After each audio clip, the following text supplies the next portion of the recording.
Let me ask you a question that might annoy you. Who is the master of your life right now? You might say, I am. But are you sure? If a stranger cuts you off in traffic and ruins your mood for the next hour, who is in control? If a rude comment from a colleague keeps you awake at night, who owns your sleep? There is an ancient Stoic truth that says, if someone can make you angry, they own you. Anger is the most seductive emotion. It makes us feel powerful, righteous, and strong. But in reality, it is a chain. It turns kings into slaves. Today, we are going to break these chains. We will explore the psychology of emotional control through the story of Mark, a brilliant chef who was building a career with one hand and destroying it with the other. Mark was not just a cook, he was an artist. At the age of 28, he was the sous chef at the Red Ember, one of the busiest restaurants in the city. When Mark cooked, the food sang. His risotto was legendary. His knife skills were faster than the eye could follow. But the kitchen of the Red Ember was not a happy place. It was a battlefield, and Mark was the general who screamed at everyone. The heat in the kitchen was intense, but Mark's temper was hotter. He demanded perfection, which is a good quality for a chef, but a terrible quality for a leader. One busy Saturday night, the pressure was at its peak. Tickets were printing non-stop. The noise was deafening. A young prep cook, nervous and shaking, accidentally dropped a tray of freshly chopped herbs. The sound of the metal tray hitting the floor made the whole kitchen freeze. Mark didn't just get annoyed, he exploded. He threw his towel on the floor. He marched over to the young cook, his face red, veins popping in his neck. "Are you blind?" Mark screamed, his voice echoing off the stainless steel walls. "You are useless. Get out of my kitchen. Get out." The young cook ran out in tears. The rest of the team worked in terrified silence. The food was perfect, but the atmosphere was toxic. That night, the owner, Mr. Henderson, called Mark into his office. "Mark," he said quietly, "you are the best cook I have ever hired. But you are a cancer to this team. People are quitting because of you. I am giving you one last chance." Mr. Henderson wrote a name on a piece of paper. "Go see Chef Antonio at Silent Lake. Spend a week with him. If he says you are cured, you can come back. If not, you are fired." Mark was insulted. He didn't need training, but he needed the job. So, the next morning, he drove to the outskirts of the city to find Silent Lake. Unlike the chaotic energy of his old restaurant, this place was eerie. It was located by a calm, misty lake. The kitchen was open, clean, and strangely quiet. There was no shouting, no clanging of pans. The chefs moved like dancers in a ballet. Standing at the pass was Chef Antonio. He was an older man, with a neatly trimmed white beard and eyes that seemed to see everything. He wasn't moving fast, yet he was controlling the entire flow of the service with tiny hand gestures. Mark approached him confidently. "Chef Antonio, I am Mark. Mr. Henderson sent me. He thinks I have a temper problem. I think I just have high standards."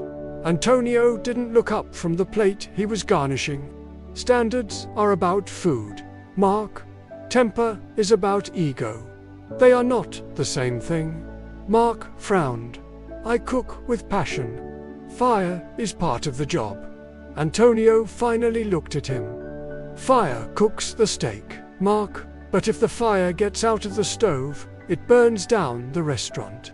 You are burning down your own house." Mark felt a sting of irritation. "So, are you going to teach me how to cook calmly?" "No," Antonio said. "I am going to put you on the service line tonight. But I have one rule. No matter what happens, you cannot speak. Not a single word. Can you handle that?" Mark laughed. Silence. That's easy. But he had no idea what was coming. The service started. Antonio placed Mark at the busiest station. The orders started flying in. Mark was in his element. He was cooking fast, plating beautifully. He felt in control. But Antonio had a plan. He had secretly instructed his staff to test Mark's patience. An hour into the service, a waiter rushed past Mark and accidentally bumped his elbow hard. Mark was holding a ladle of sauce. The sauce spilled all over Mark's pristine white chef's jacket. The heat rose in Mark's chest instantly. The red mist descended. He turned around aggressively, ready to shout, "Watch where you are going." But he remembered the rule. Silence. He clenched his jaw so hard his teeth hurt. He glared at the waiter. 10 minutes later, another chef placed a dirty pan right on Mark's clean cutting board. Mark slammed his knife down. He was about to explode. Antonio walked over calmly and signaled for Mark to follow him to the back door, away from the kitchen. Outside, the air was cool. The lake was covered in fog. Mark was breathing heavily, pacing back and forth. "This is ridiculous," Mark burst out. "Your staff is incompetent. That waiter pushed me. That cook is messy. How can you work like this?" Antonio stood still, looking at the lake. "Mark, come here. Look at the water." Antonio pointed to a small wooden boat tied to the dock, bobbing gently in the water. "Mark, imagine you are rowing a boat on this lake. The fog is thick. You can't see much. Suddenly, out of the fog, another boat crashes into you.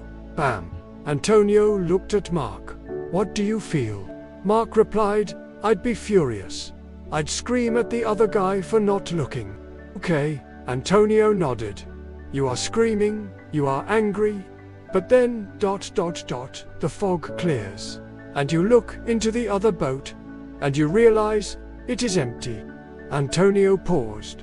The boat broke loose from the dock and drifted into you with the current.